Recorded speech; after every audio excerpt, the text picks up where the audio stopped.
इतिश्री channel पर आपका स्वागत है। हिंदू पंचांग के अनुसार 3 अक्टूबर से शारदीय नवरात्रि की शुरुआत हो रही है। नवरात्रि में मां दुर्गा के 9 स्वरूपों की विधि विधान से पूजा की जाती है। साल भर में कुल 4 नवरात्रि आती हैं, जिसमें चैत्र और शारदीय नवरात्रि का महत्व काफी ज्यादा होता है। माना जाता है कि नवरात्रि में माता की पूजा अर्चना करने से देवी दुर्गा की खास कृपा होती है। मां दुर्गा की सवारी वैसे तो शेर है, लेकिन जब वह धरती पर आती हैं तो उनकी सवारी बदल जाती है। इस बार मां दुर्गा डोली पर सवार होकर धरती पर आएंगी। सनातन धर्म में नवरात्रि को बहुत ही खास माना जाता है।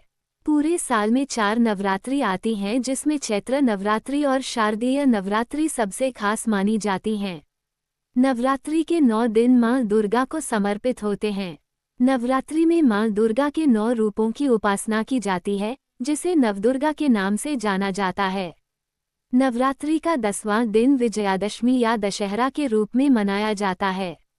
पूरे भारत में शारदीय नवरात्रि बड़ी ही धूमधाम से मनाई जाती है।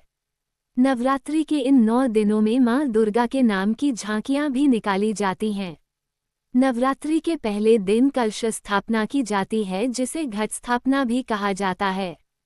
इस बार शारदीय नवरात्रि 3 अक्टूबर से लेकर 12 अक्टूबर तक रहेंगे।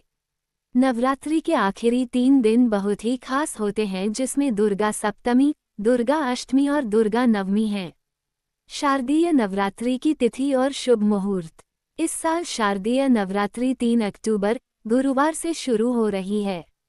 हिंदू पंचांग के अनुसार आश्विन मास की प्रतिपदा तिथि 3 अक्टूबर मंगलवार की अर्धरात्रि 12:18 पर शुरू होगी और तिथि का समापन 4 अक्टूबर को रात 2:58 पर होगा। कलश स्थापना का मुहूर्त। पंचांग के अनुसार 3 अक्टूबर को घट स्थापना का मुहूर्त सुबह 6:15 से लेकर 7:22 तक होगा। घट स्थापना के लिए कुल 1 घंटा 06 का समय मिलेगा। इसके अलावा घट स्थापना अभिजीत मुहूर्त में भी किया जा सकता है। अभिजीत मुहूर्त सुबह 11:46 से लेकर दोपहर 12:33 तक रहेगा, जिसके लिए 47 मिनट का समय मिलेगा। मां दुर्गा की सवारी क्या रहेगी? इस बार मां दुर्गा डोली पर सवार होकर आएंगी।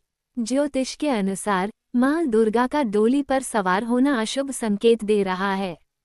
ये प्राकृतिक आपदा, महामारी और देश में अस्थिरता का संकेत भी है। शारदीय नवरात्रि पूजन विधि। नवरात्रि के पहले दिन व्रती द्वारा व्रत का संकल्प लिया जाता है। इस दिन लोग अपने सामर्थ्य अनुसार 2, 3 या पूरे 9 दिन का उपवास रखने का संकल्प लेते हैं। संकल्प लेने के बाद मिट्टी की वेदी में जौ बोया जाता है और इस वेदी को कलश पर स्थापित किया जाता है।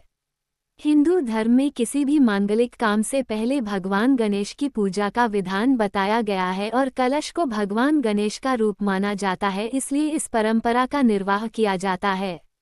कलश को गंगाजल से साफ की गई जगह पर रख दें। इसके बाद देवी देवताओं का आवाहन करें। कलश में 7 तरह के अनाज, कुछ सिक्के और मिट्टी भी रखकर कलश को 5 तरह के पत्तों से सजा लें। इस कलश पर कुल देवी की तस्वीर स्थापित करें। दुर्गा सप्तशती का पाठ करें। इस दौरान अखंड ज्योति अवश्य प्रज्वलित करें। अंत में देवी मां की आरती करें और प्रसाद को सभी लोगों में बांट दें।